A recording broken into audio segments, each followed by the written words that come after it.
Hello everyone, welcome back to the Quick Tech tutorial. Today for this video of Quick Tech, I will be showing you how to go live in Facebook. To do that, open the Facebook application first and then get logged in.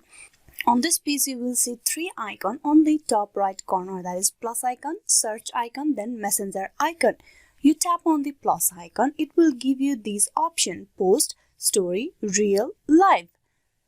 You tap on live. This is the beginning process before you go live. So here you can tap and add a description. You can also choose the options flash on and off, rotate, sticker, effects, text before you go live on. Then all you have to do is tap on go live. Once you tap on go live, you will be live on Facebook. Now once you're done with the live session, you can tap on finish and this will end the live right away.